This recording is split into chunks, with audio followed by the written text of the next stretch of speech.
નમસ્કાર, હું છું કેતલ અને આપ જોઈ રહ્યા છો CB24। અમદાવાદના ચંડોળા તળાવની હવે કાંકરિયાની જેમ પાણીથી ભરી તેનું બ્યુટિફિકેશન કરવામાં આવશે। શહેરના કાંકરિયા તળાવ બાદ સૌથી મોટા એવા ચંડોળા તળાવ ઉપર દબાણ દૂર કર્યા બાદ હવે તેના ઉપર ડેવલપમેન્ટની કામગીરી ખૂબ જ ઝડપથી કરવામાં આવશે।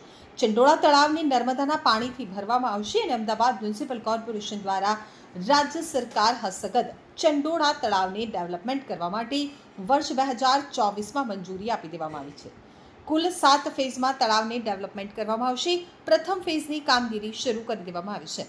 દાણી લીમડાથી નારોલ તરફ જવાના રોડ ઉપરના ભાગને પ્રથમ ફેઝમાં ડેવલપમેન્ટ કરવામાં આવશે।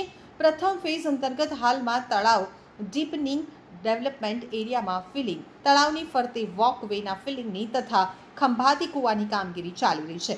ચંડોળા તળાવની કાયાપલટ કરવામાં આવ્યા પછી સહેલાણીઓ માટે આકર્ષણનું કેન્દ્ર બની જશે। તેમજ દાણી લીમડા, શાહલમ, ઇસનપુર, વટવા, ઘોડાસરના રહીશોએ દરરોજ સાંજે ખાસ કરીને શનિ રવિના રોજ હરવા ફરવા માટે કાંકરિયા જવું પડશે નહીં।